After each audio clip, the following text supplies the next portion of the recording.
कि जब मैं वापस आया तो मुझे आहिस्ता आहिस्ता चीज़ें बताई दोस्तों ने, मेरे घर वालों ने, भाइयों ने, फैमिली ने। वो ये बता रहे थे कि मीडिया से तो आप गायब ही हो गए थे, कोई बात ही नहीं करता था। वो लोग जो दिन भर बात करते थे फिर वो भी बात नहीं कर रहे थे। मजबूरी सबकी, किसी को भी ब्लेम नहीं किया जा सकता ऐसे माहौल में। लेकिन डिजिटल मीडिया ने दिखाया कि वो आवाज़ उठाते रहे, किसी ना किसी फॉर्म में कहीं ना कहीं जोर लगाते रहे। स्पेशली इस्लामाबाद के, अभी मैं आ रहा था तो मेरी वाइफ ने मुझे बताया कि एग्जैक्टली जिनका आपको शुक्रिया अदा करना चाहिए वो इस्लामाबाद के डिजिटल मीडिया वाले, जिन लोगों ने बहुत आवाज़ उठाई। मैं आप सबके नाम तो नहीं ले सकता लेकिन आप सबका शुक्रिया अदा कर सकता हूँ। और आप लोगों ने बड़ी मेहरबानी की कि उस वक्त जब अंधेरा भी बहुत था और आंधी भी बहुत तेज थी, तब भी आपने एक छोटा सा चिराग जलाया हुआ था, पूरा अंधेरा होने नहीं दिया कभी। यही बात मैं वकला से कह के आया हूँ कि उनसे मेरा इख्तलाफ कई बातों पे रहा, लेकिन इसके बावजूद काले कोर्ट ने अपनी लाज रखी है। उन्होंने हर लेवल पे इसकी मजम्मत की है कि जो गलत है वो गलत है। इसी तरह आप लोगों ने, हमारे आपस में इख्तलाफ तो हो सकते हैं पॉइंट ऑफ व्यू के ऊपर, और रहने चाहिए। अगर हम आपस में इख्तलाफ नहीं करेंगे फिर हम फारिग हैं, फिर हम कुछ भी नहीं कर सकेंगे। हमें ज़रूर इख्तलाफ करना होगा एक दूसरे के साथ, लेकिन जहाँ पे रूल ऑफ लॉ की बात है, जहाँ पे हुकूक की बात है, वहाँ पे हमें एक मौक़िफ़ रखना पड़ेगा।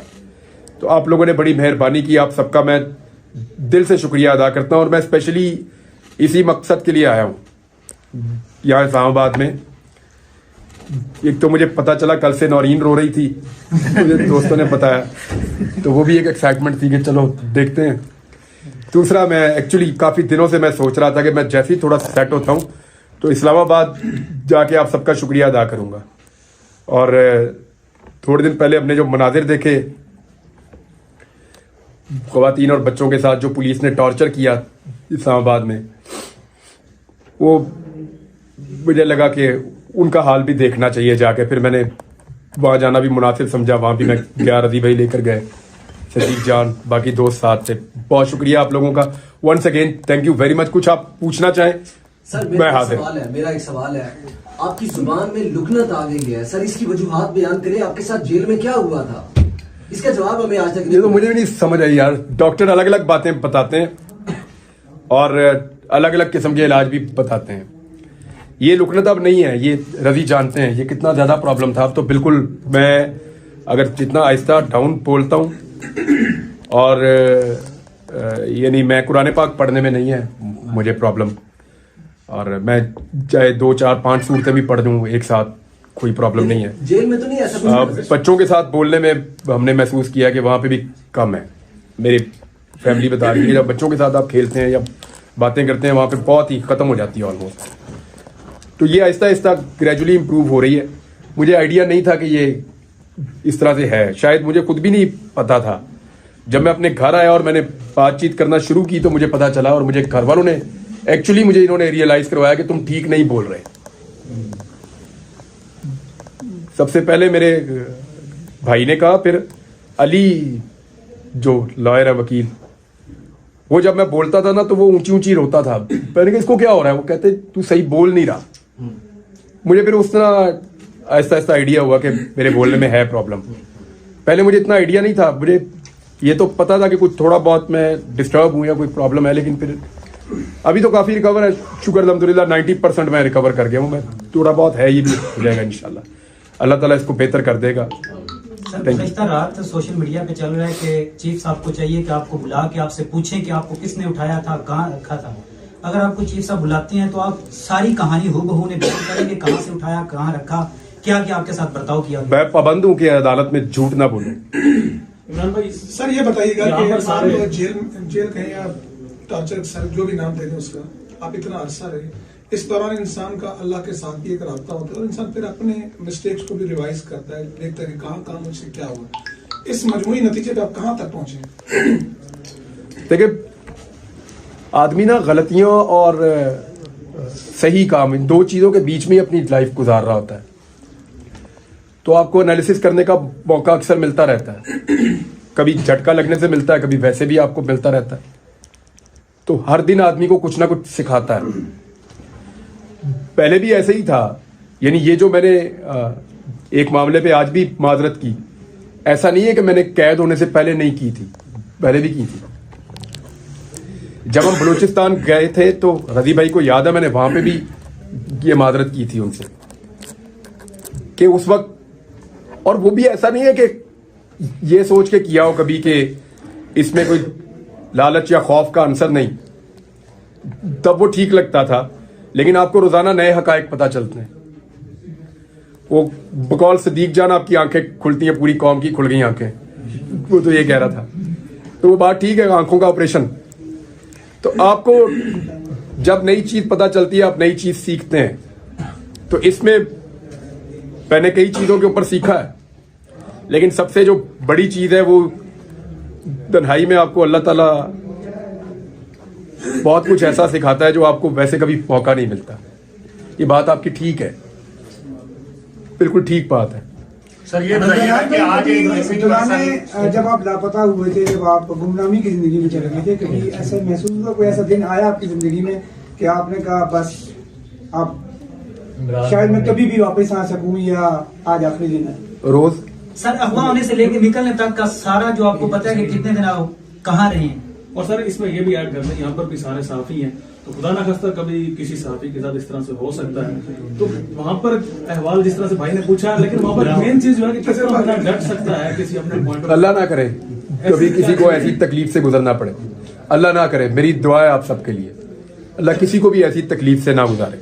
सर आपके साथ गुजारा सबसे ज्यादा जो चीज आपको याद आई वहां पे, टाटा सेल कहें, जेल कहें, कुछ और कह लें, वो ऐसी क्या चीज थी जो पर्सनली जो आपको याद आई? वो 2-4 दिन होना तो आपको 1-2 चीजें याद आती हैं। मैं तो कोई चीज बची नहीं थी जो याद ना आई हो। सबसे पहले तो आपको अल्लाह याद आता है।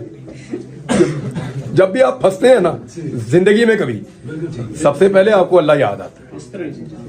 अल्लाह ताला कुरान पाक में कहता है बार बार कि खासतौर पे उसने कश्ती वाली मिसाल दी है कि जब इनकी कश्ती तूफान में घिर जाती है तो ये अल्लाह को याद करते हैं, खालिस अल्लाह को पूरी तौहीद के साथ। तो जब अल्लाह इनको साहिल पे पहुंचा देता है तो फिर अक्सर जो है उनमें से कुछ ऐसे हैं वो मुकर जाते हैं। आपके सामने कोई डिमांड रखी गई है, ये सवाल आप जो है ना हक की आवाज बुलंद करना बंद कर दें, हम आपको छोड़ देंगे, कोई डील या कोई इस तरह की बात हुई थी आपके साथ? आप ये ना पूछें, आपके लिए बेहतर है। तो सोशल मीडिया पे पिछले दिनों जो आपने पोस्ट की, तो बशीर जैदी साहब बड़ा तनकीद कर रहे थे। इससे पहले जब आप अरेस्ट नहीं हुए थे, अगवा नहीं हुए थे, तो इकरारुल हसन साहब से आपका बड़ा एक सोशल मीडिया पे वो जारी रहता था। अभी आप अपने वीलॉग शुरू करने जा रहे हैं तो साफियों के साथ, फिर क्या कोई इस तरह का सिलसिला होगा? देखिए, इख्तलाफे रहना चाहिए। मैंने कहा कि हम में से कोई भी मुकम्मल नहीं है, हम सबसे गलतियां होंगी। बात यह है कि हम गलती से कुछ सीख सकते हैं या नहीं। हम पहले भी गलतियां करते रहे, आइंदा भी करते रहेंगे, और सब करते हैं, कोई भी मुकम्मल नहीं होता। और इख्तलाफे रहे तो बड़ी अच्छी चीज है। जहां तक इकरार का मामला है, इकरार खुद मेरे घर आया था, बल्कि उससे पहले, जब शुक्र है मेरी गिरफ्तारी से पहले अगर खुदा ना खास्ता मैं वापस ना आता तो उसको जिंदगी भर ये गिल्ट रह जाता। उसने मेरी गिरफ्तारी से पहले मुझे फोन किया था एक दिन और सॉरी किया था। तो मैंने कहा मेरा तो कोई शिकवा ही नहीं है भाई, आपकी इंडिपेंडेंट राय है, आप मेरे बारे में कोई भी राय रख सकते हैं। अच्छा इमरान भाई, आपके जो चाहने वाले हैं बहुत शिद्दत से आपके पहले वीलॉग का इंतजार कर रहे हैं, तो सबसे पहले तो ये बताइएगा कि वीलॉग में वही जोश और जज्बा, वही जज्बा और वही बहादुरी होगी, और साथ ही साथ जिस तरीके से आप लोग आपको चाह रहे हैं, अभी हमने देखा प्रेस क्लब के बाद जिस तरीके से लोग आपसे मिल रहे थे, तो बहुत से लोग ये भी कह रहे हैं कि उनको इमरान खान आपके अंदर नजर आ रहे हैं, तो क्या कोई सियासत में भी आ सकते हैं? उस हवाले से भी कोई सोच है आपकी? अच्छा, ये वैसे आप सबको ही जवाब देना चाहिए उन सारे लोगों को जो कह रहे थे कि ये इलेक्शन लड़ेगा। मैंने तो कागज नहीं जमा करवाए, मेरे तो घर इलेक्शन चल के आया बार बार, मैंने तो नहीं कागज जमा करवाए। आपको अगर मैं नाम लूं उन लोगों के जो बहुत इंसिस्ट कर रहे थे तो आप हैरान हो जाएंगे। बहुत अरसे से होता क्या है कि एक दौर में मेरा मौक़िफ़ सूट कर रहा था पीएमएलएन को। परवेज मुशर्रफ का दौर था, दे वर हैप्पी।